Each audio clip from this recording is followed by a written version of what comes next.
Welcome back to the Super Data Science Podcast, everybody. Super pumped to have you back here on the show.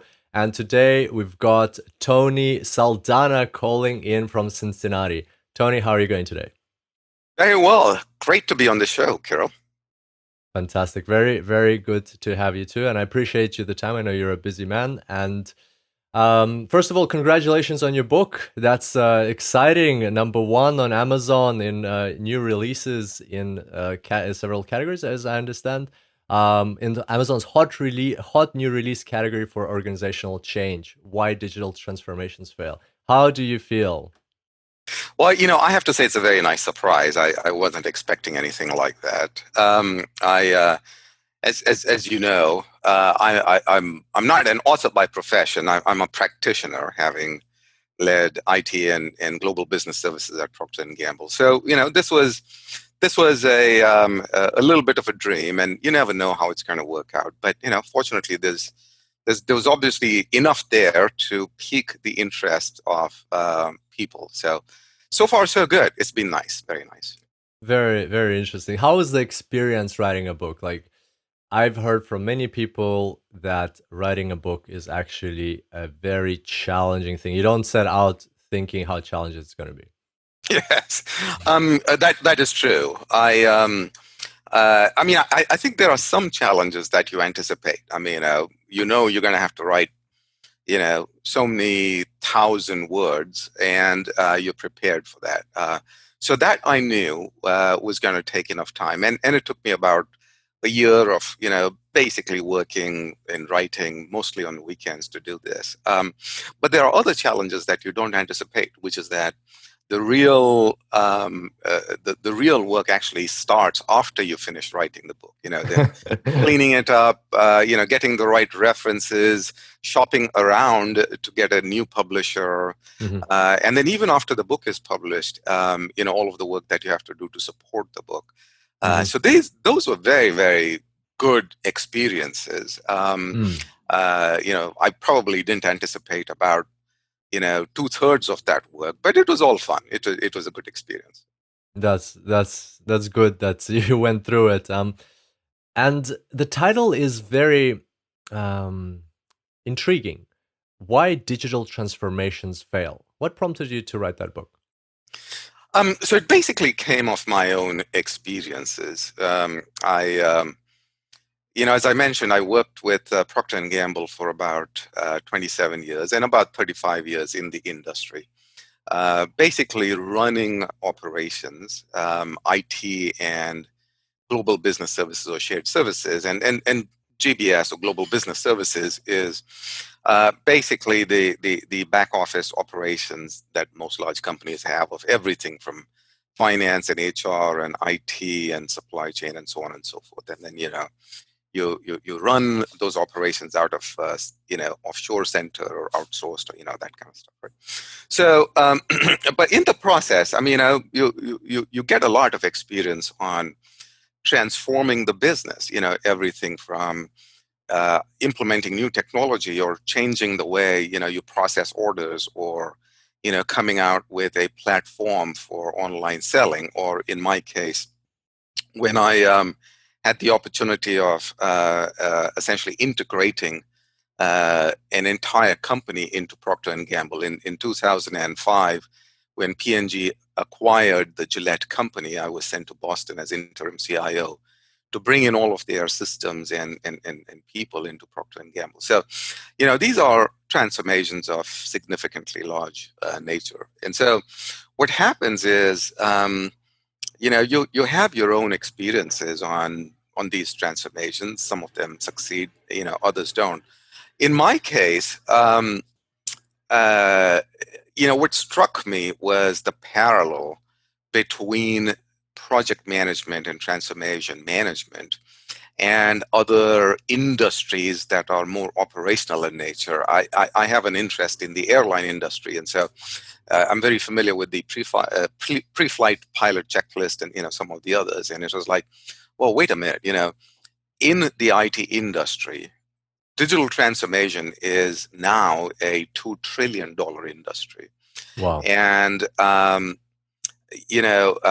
based on studies from IDG and others, 70% of digital transformations fail in the sense that they don't meet their objectives. Mm. And any other industry would be horrified with such a statistic. The airline industry has gone from having, during the early days of World War I, some shaky reliability, to now becoming the byword in reliability. And so it kind of got me thinking about, why do we have all of these failures and what can we do to address it, which is eventually what led me to writing the book. Okay, very interesting. And we'll get to the failures in a second. I want to better understand the concept of digital transformation. So, the way I see it, and it's very interesting that you've had such a long career with Procter and Gamble, 27 years. That's huge respect for that. That must have been a very interesting journey to see the company develop as the industries develop as well. So, as I imagine, digital transformation, if you could give us like an overview of what it was 20 years ago, what, as I understand, it was probably mostly linked to mergers and acquisitions, like the example you gave with Gillette. But and how has digital transformation changed now with all these technologies, exponential trends, blockchain, data science, AI coming into the space? Has digital transformation as a notion changed over time? That's a fantastic question, Kirill. So, and it's actually a fantastic question for a very simple reason, in that digital transformation means probably 1,000 different things in today's context, right? In fact, in the journey of writing the book, I set out to talk to 100 different executives. So, startup founders, consultants, industry experts. And among the other questions, one of the questions I asked was, what does digital transformation mean to you? And I got a variety of answers, everything from, people equating that to digital technology, like digital watches, all the way through, Elon Musk type, AI, which is going to replace us, that kind of stuff. So, in fact, that's one of the reasons I like your question, because it has forced me to put a stake in the sand on what digital transformation is, and I equate it basically to the rewiring of enterprises and people to succeed in the fourth industrial revolution. Now, this particular period, we know we're in the midst of an industrial revolution where digital technology is changing every other technology. It's changing, physical technology, IoT, drones, all that kind of stuff. It's changing, obviously, the way business is done. It's changing biological technology, right, with the human genome and stuff like that. And then also social technology with social media. So, and that's what industrial revolutions do. You have one technology that changes the way people and businesses operate. So what I have put a stake in the ground and said, true digital transformation is the rewiring of business models, people, and processes that may be successful in the third industrial revolution to be successful in the fourth industrial revolution. Now, having said that, I'm realistic. I understand that people have different definitions. And so I have come up with a 5-stage framework, whereby stage one, which is what I call foundation, is automation. And sometimes people confuse that with digital transformation. So, if you're implementing a new email system or a new order management system, or even video conferencing system, you call that digital transformation. But really, it is automation of a certain work process, right? Stage two digital transformation is what I call siloed, which is in a large company or in any company or a government of a country. You have obviously the early adopters that start to completely change their business model or technology, but it's always siloed. Third is partially synchronized, where maybe the company or the country says we have to go digital. So they start up with a corporate level strategy, but still they haven't finished the journey. This is an example of where General Electric, GE, was under Jeff Immelt, where, if you remember, several years ago, they said we want to be a data company. So there was a corporate strategy, but they didn't completely execute it. So I call it partially synchronized, or stage three. Stage 4 is fully synchronized, where you actually convert the whole business model into the new world, fourth industrial revolution. But you're still missing one piece, which is you haven't really made the organization completely change their mindset, right? And that's stage 5, which is what I call living DNA, where you become like a Netflix or a Google. Netflix, as you know, reinvented itself, disrupted itself 3, maybe 4 times in the last 20 years, from mail and DVDs to streaming content to original programming to international business models. So, it takes a fair amount of discipline to say, I know business is working well, but I'm going to disrupt myself, because if I don't, then somebody else does it. And you need people that are good enough to understand that that is rewarded and it's a good thing. So I provided this framework and a definition of digital transformation because I think that, during times of industrial revolutions, normal innovation strategies are not enough, because your industry could be disrupted by a parallel industry. So you have to be very deliberate in understanding that you have to disrupt yourself, and therefore the new definition. Wow, that's a very robust definition. Thank you. Thank you for that. Hey everybody, hope you're enjoying this amazing episode. This is a quick announcement and we'll get right back to it. We are hiring at Super Data Science. With the recent pandemic and the coronavirus, we all know how a lot of people have lost their jobs and their source of income. So hopefully this will be a breath of fresh air for some people out there.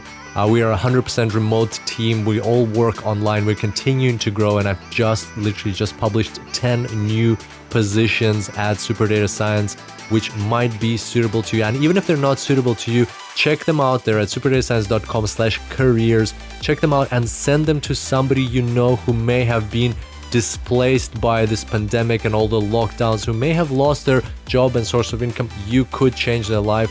We are creating opportunities for people to do their best work, to contribute, to create amazing products and create amazing experiences for people studying data science. So here are some of the positions that have just been released.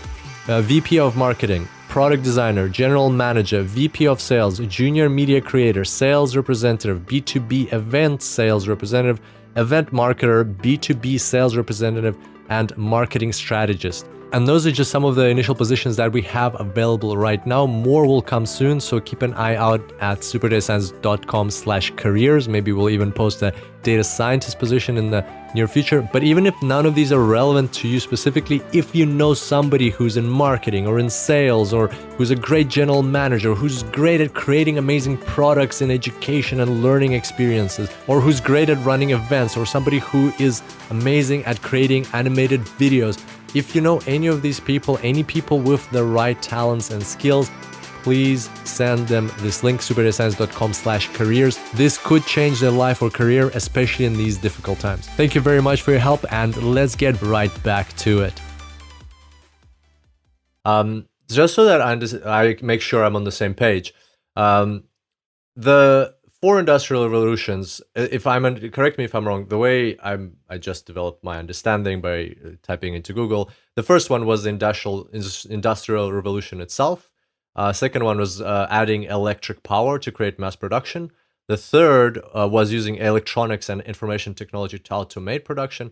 And now we're in the fourth, which is building on the third through digital technology. Yes, okay. Yes. Thank you for clarifying. Yes, that's exactly right. Yes.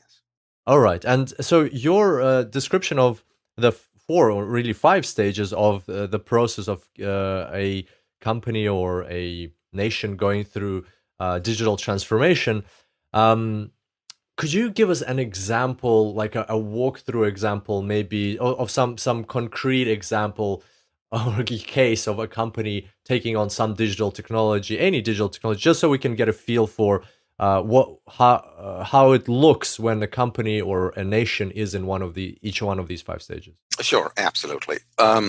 So let me do that stage by stage. Or actually, let me change that a little bit. Let me give you concrete examples of companies and nation states that are undergoing this, because I think that might be more interesting. So let's take the case of a country. Let's start with the country of Estonia or even Latvia, right? Mm-hmm. Um, where they have decided to be Estonia has decided to be a digital country, right? So every person has not just a digital identity, but they have changed the way you register records, right? Because your identity is known, if you say, hey, my name is Tony, I'm calling in because I just moved from this apartment to another apartment, what you don't have to do anymore is avoid the form filling and can you give me your name again, and what's your social security number and your bank account number, because all of that has been digitized by the government. And so the amount of efficiency that not just you know other companies, so if you're an internet provider, you know exactly where to get the information, or even citizens, because you don't have to keep repeating that same stuff or deal with bureaucracy, is incredible, right? And that's a great example of when an entire country says, we are going to become a very, very proficient in the fourth industrial revolution, right? Mm-hmm. And what it takes is not just implementing digital technology. So it's fascinating. I've had the opportunity to study Estonia. When Estonia was, I guess they gained their freedom from the USSR. They didn't have too many other resources, so they decided, okay, let's kind of bank on our knowledge, right? And so they started with the mindset of, we have to become the best at digital technology. So what that means is not just the processes of registering births and deaths, but the training, the education of the people, creating the laws for all of the companies to follow the same thing. And that's a huge undertaking. That's an example of how you basically rewire processes and systems, and then also people, to Mm-hmm. succeed in the new industrial revolution. So that's an example of a country. Let me give you examples of companies. So, let's take my previous company, Procter and Gamble, has been around for more than 180 years, and it has been around because it is very adaptive, right? So Mm-hmm. as the world has gone through three other industrial revolutions, this company has adapted. Um, but this time around, it is going to have to do three things to adapt. One is, it is going to have to change um, the product. So where you used to have dumb toothbrushes, right? Now you have smart toothbrushes. So even as you're brushing the teeth, there is an app that tells you, oh, did you know that you missed that particular spot? If you want it, right? Wow. Yes. Or these toothbrushes are going to get smarter and smarter because they're going to actually also be able to measure the condition, the health of your teeth, and Mm. say, oh, I'm sorry, you're going to have to go check up with the dentist, right? So that's an example of smart products, right? And you see that, smart cars, you see, but I just wanted to give you a mundane example of toothbrushes, right? So even smart toothbrushes, right? Mm-hmm. So that's one thing. You change your products. The second thing you change is your go-to model or the business model, and that one, which is where you used to sell in large stores, retail. Now you sell differently. You sell, through Amazon and other stuff, right? So that's the second way you have to change, which is you have to create new business models. And the third is actually internal operations, right?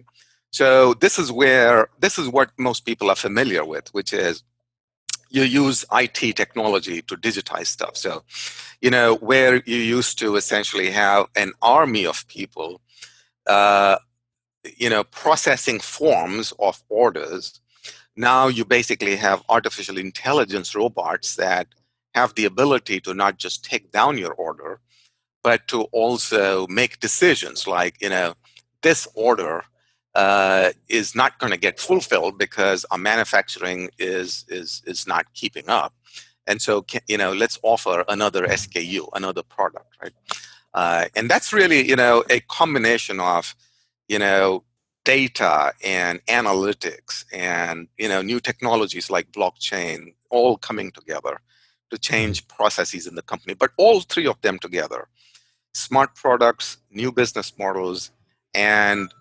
incredibly new models of efficient business operations. That's what Mhm. happens when you transform. Wow. Thank you very much. I had the impression it was only to do with internal operations, but as you described, it's product, business model, internal operations.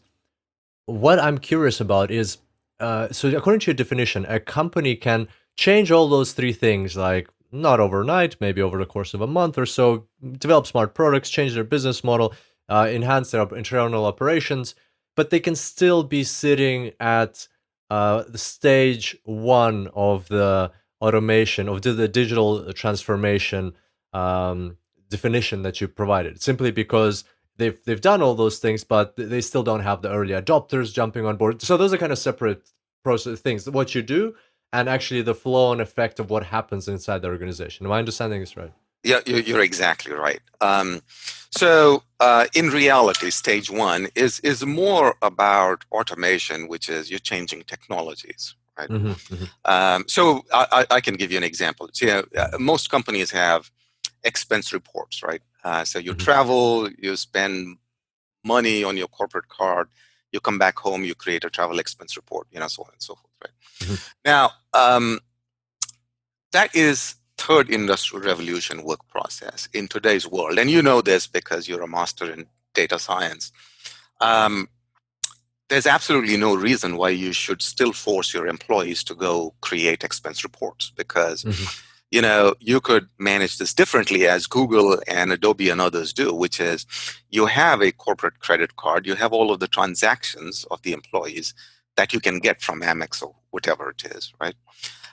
And you can use AI and all of the data connectivity to essentially draft an expense report for the employee, right? Hmm. But best of all, as Google does, instead of managing by transaction, you can manage by objective. So, if Kirill is going to go from, Sydney, Australia to Heathrow, you basically say, Kirill, for your particular trip, your budget based on our data of historical travel in our company is 10,000 Australian dollars.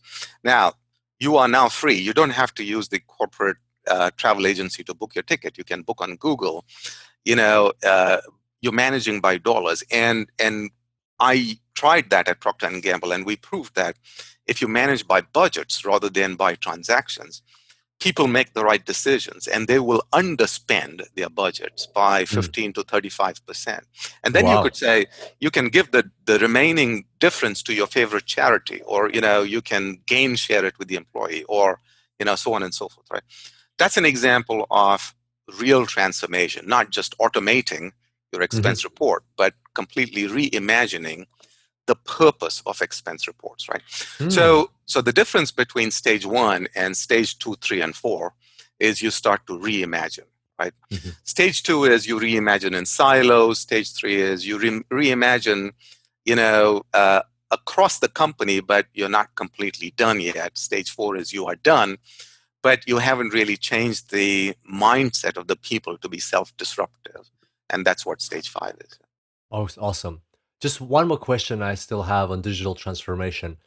Does digital transformation, based on your definition, relate to uh, let's say one project, one part of a company? For example, expense reports are undergoing digital transformation at our company and they're gone through 5 stages. Or is it a definition that relates to the whole company, that if we're going through digital transformation, then everything we do should go through the digital transformation? Yeah, so real digital transformation, true digital transformation has to be company wide or country wide, right? Hmm. Because that's what it takes for entities, government or private equity, private company, to to survive and thrive in an industrial revolution, right? Hmm.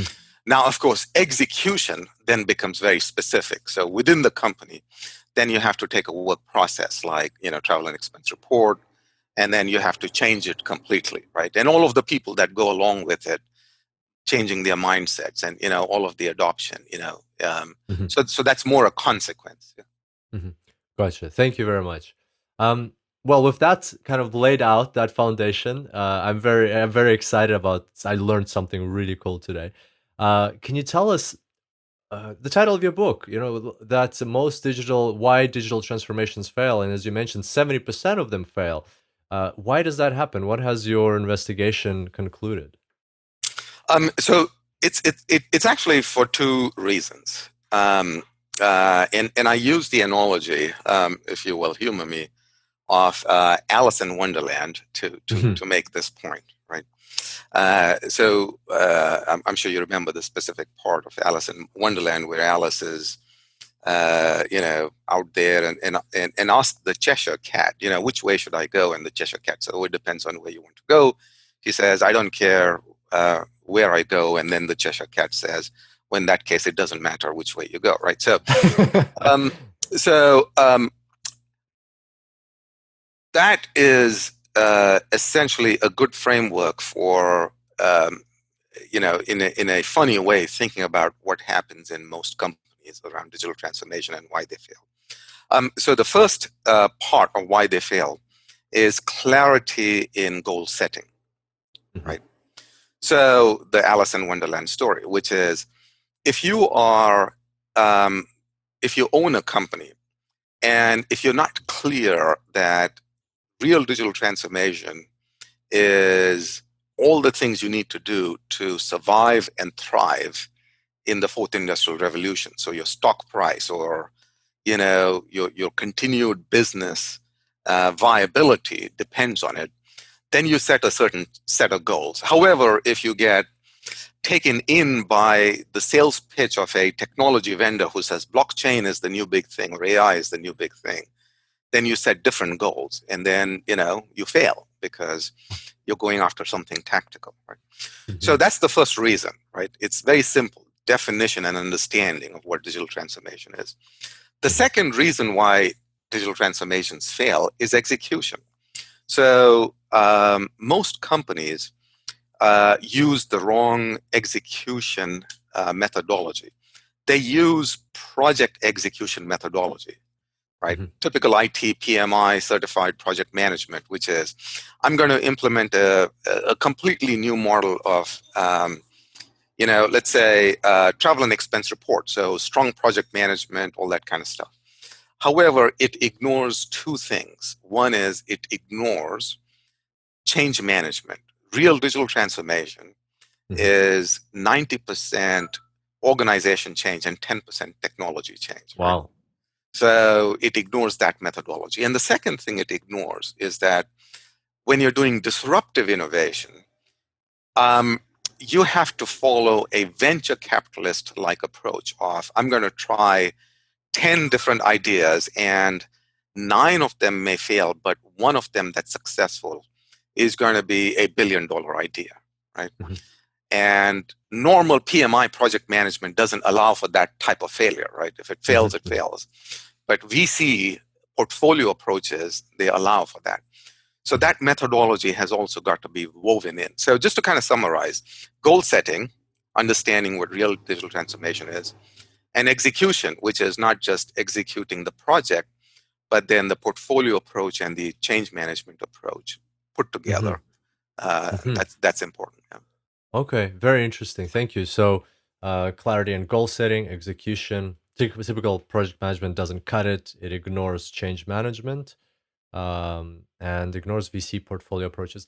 Could you please tell me a bit more about this VC portfolio approaches? How do you see companies, especially established enterprises with thousands of employees who have been around for decades, how do you see them adopting this VC methodology in terms of digital transformation? I just can't quite picture. Do they do like 10 digital transformations parallel and they pick the best one? Or like, what exactly does this mean to adopt this mentality?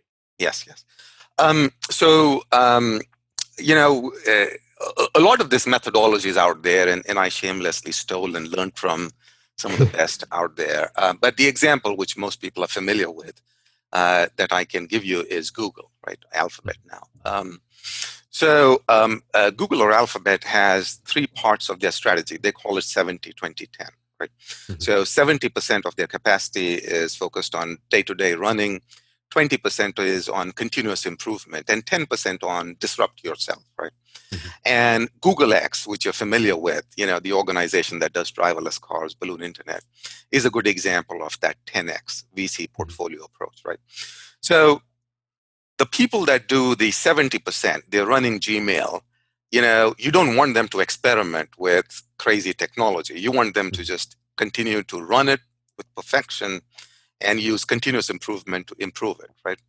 Mhm. But then you also have mechanisms of Google X, or these are called disruptive innovation or edge organizations that are sorting through all kinds of new ideas. Google X, has looked into teleportation as a way of traveling people, or space elevators, right? Actual create a physical elevator that goes to space instead of rockets. And they have to look at all of those crazy ideas because, if you do high risk stuff and you do it well, then, 1 out of 10 will have a high return. And then you Mhm. create a driverless car, right? So Mhm. you don't need your entire organization to have 10 digital disruption projects. You need a specific organization that's focused on sorting through all of these ideas and testing and learning and being very disciplined with the financial success criteria to very quickly kill the unviable projects and then to promote the ones that become viable, like the driverless car. Right? Mhm. So that's how you do it.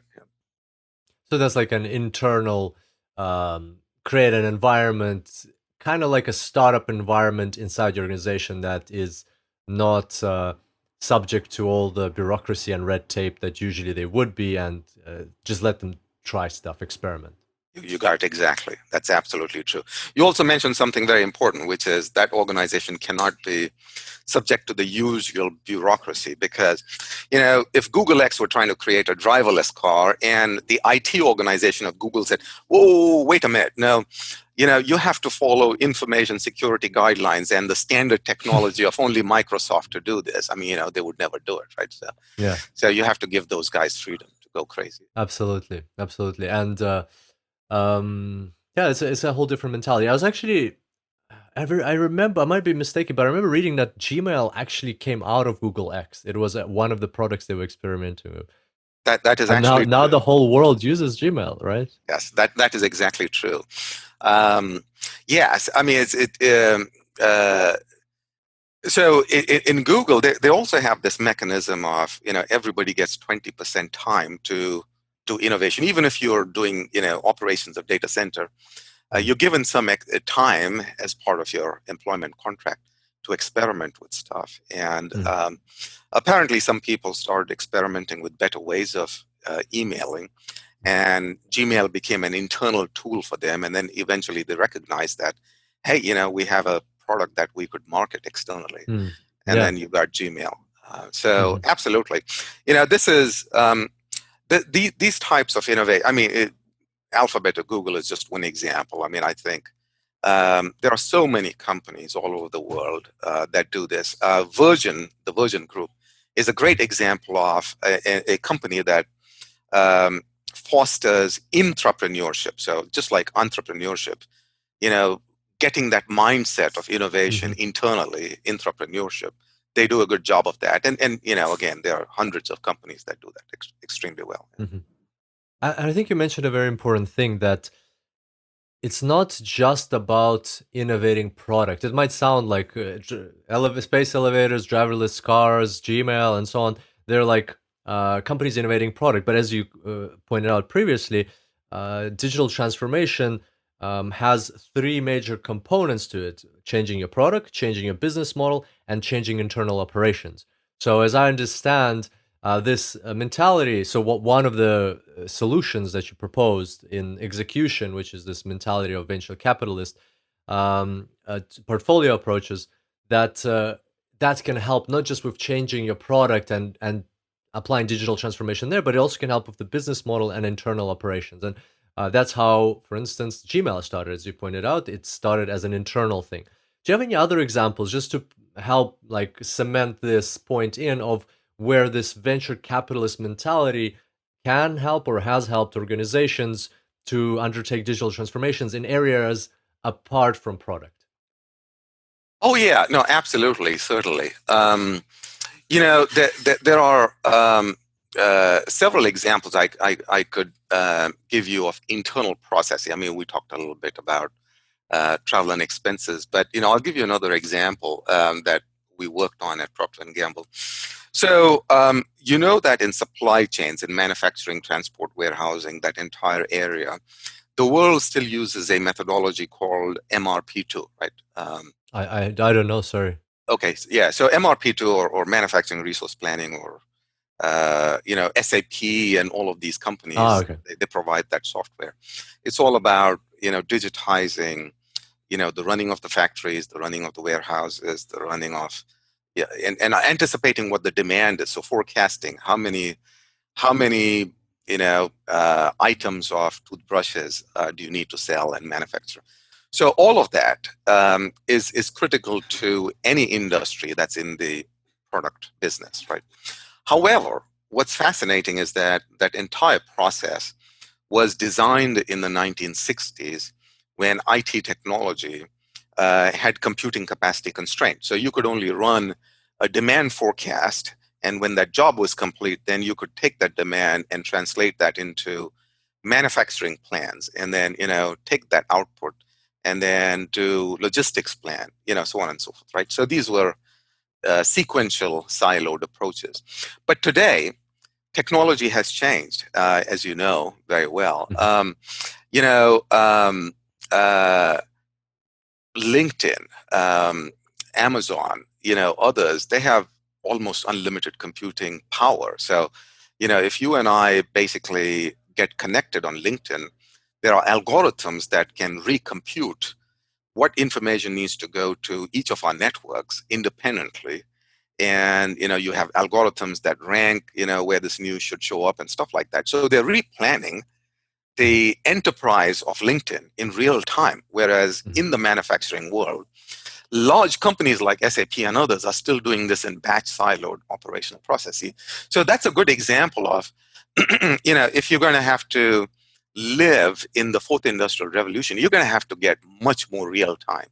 You're going to have Mhm. to change the processes of how you optimize your operations, much, much better. And that's a great example of, I think, how you're going to have to change how you operate internally. Perfect. Thank you. Thank you very much. Everything is very clear. So after your time with Procter and Gamble, now you've started a consulting, strategy consulting firm of your own called Transformant.io. And tell us, please, how do you help, or like what have you noticed helping companies with digital transformations? Like, or I'm more curious, like what do you do? You go into a company and they have these problems, our digital transformation failed. Tony, please help us out. Like, what are your first steps? How does somebody think about that? Because I think this can be very valuable for people very valuable for people to avoid the mistakes others have made. Yes. So I should mention one thing first, which is, yeah, the book is called Why Digital Transformations Fail, but the book is actually not about forensics on why things fail.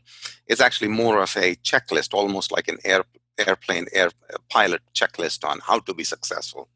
Mhm. Um, so, um, so what I do at Transformant is I help companies create successful digital transformation strategies. So more often than not, when I get contacted, somebody is trying to create a digital transformation strategy, right? It Mm. could be a new CEO or a board of directors or a new CIO, and they understand that the business has got to change in the fourth industrial revolution, Mhm. and they're trying to essentially translate that into, so what do I do? I mean, by now everybody knows that digital is disrupting everything, and so they have to do something. But the question always is, what's the first step I can take, the second Mm. step, the third step?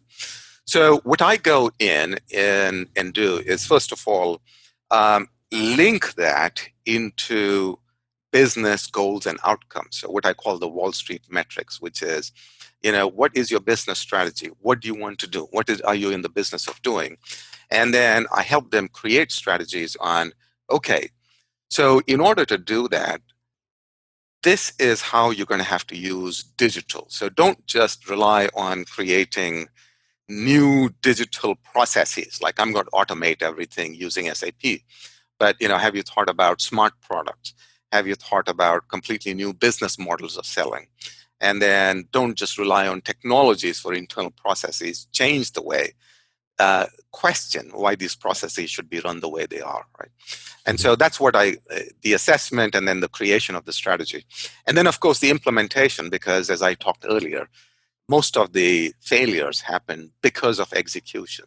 Mm-hmm. And so I also provide them a roadmap and also hand holding in execution. Mm-hmm. Okay, fantastic. Thank you. And what would you say for a CIO, a CEO, maybe somebody on a board of directors sitting, listening to this, and they know that their company needs to go through a digital transformation, they're gearing up for one. What would you say is your like one or maybe two top tips that you can give right now? Something that you've advised dozens of CEOs maybe on that has helped in most cases. Something like a very fast, easy tip that will be very useful to these people. Sure. The most important one is understand digital transformation is not about technology. It is actually about business outcomes and people outcomes, right? So Mm-hmm. um, don't fall for technology sales pitches. Understand that this is about business strategy, which means that you cannot over delegate this to technical people. You have to own this as a business leader. You have to set the strategy, you have to set the execution, you have to have skin in the game, right? So that's probably the number one tip I would give them, which is don't create a digital transformation plan. Create or update your business strategy using digital technology. How are you going to do your business differently?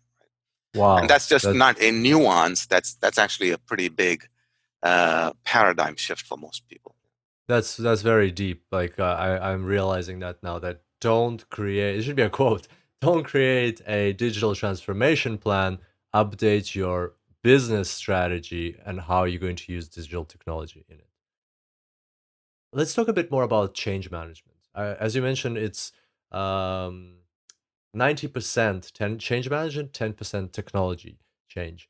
What does that mean? What are the most common roadblocks with change management that you encounter with the companies that you assist?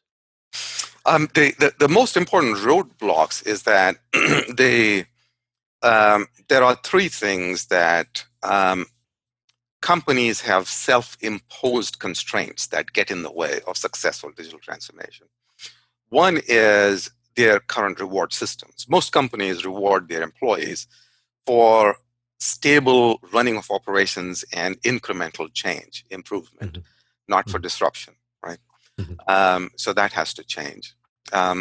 The second thing is people capabilities and skills. You cannot have one small team decide what's going to change in the whole company. Everybody has got to be upgraded in terms of their ability mhm, to understand digital and digital capability. You've seen this in the context of the current pandemic. Suddenly, everybody has taught themselves, whether you are a grandmother or a 5-year-old, to use Zoom to do video conferencing, right? mhm, And that's a people education capability that you have to upgrade. Yeah.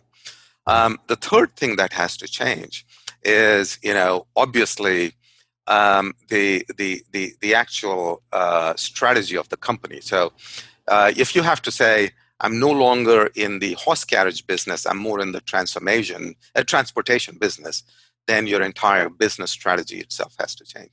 So, mhm, unless these three things happen, what is going to happen is that you're going to have smart innovation people that come in with an idea who say, hey, I have got this mechanical horse that can, eliminate horses. And you say, oh, no, I have a whole bunch of people, a factory that creates carriages.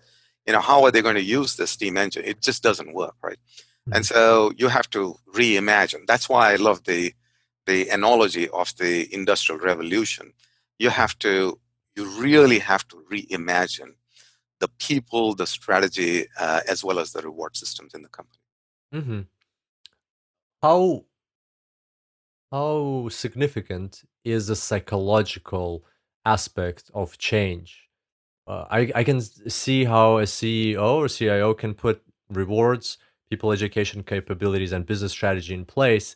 However, people are generally resistant to change. Have you ever seen companies or digital transformations change simply because they couldn't get people on board because of like values or because they weren't explaining it properly? Yes. Now, almost always when there is a failure, it is because of what you just said. And I think the so let me reiterate. It is a very real issue. This issue of whether you call it immune systems response or fighting change. It is very, very real. Okay. Um, Now, the first thing that a leader has to do is they have to figure out how they how they are going to bring the army of people along with them, right? Mhm. Because you can't just blame your organization saying, you guys are a bunch of resistance people, you never listen to what I say, right? That's not true. People psychology, they all want to do the right thing, right? They are looking for signals from their leaders on what is going to get rewarded, right? So, you know, don't get me wrong. It is really important to have stability of operations in the company. Companies like P&G have existed, for almost 200 years because we are able to almost guarantee stability in terms of, Wall Street returns, stability of employment, all that kind of stuff. So you cannot just say, okay, everything's up for grabs suddenly, right? So it is your job as a leader to understand, you know, what kind of reward systems are you giving people when you say run that, travel and expense process very, very stably, but then at the same time disrupt it, right? That's Mhm. very confusing to people. So then you have to come up with these frameworks like 70, 20, 10, or things like that that say, okay, your job is going to be doing this, but then when this other organization comes up with a disruptive idea, your job is to bring that and to change it, and you will get rewarded for that, right? So it is these very, very specific types of tactics that are necessary. So in general, um, it's very easy when you have a burning platform issue like this pandemic. We cannot travel anymore. Zoom is necessary. Everybody adopts it, right? There's no change management issue, right? Mhm. Mhm. On the other hand, if this was like normal world, we were doing great. Companies are doing extremely well. They're very successful. They have a lot of money. And then you come in and say, everybody use, video conferencing technology. You you have a change management issue, right? Mhm. So it is your job as a leader to figure out how to create that same crisis-like energy in your organization when Mhm. times are good, and that's what change management is about. Wow. Sounds very complex. Sounds It like is surprising. obviously a hard topic, yes, yeah.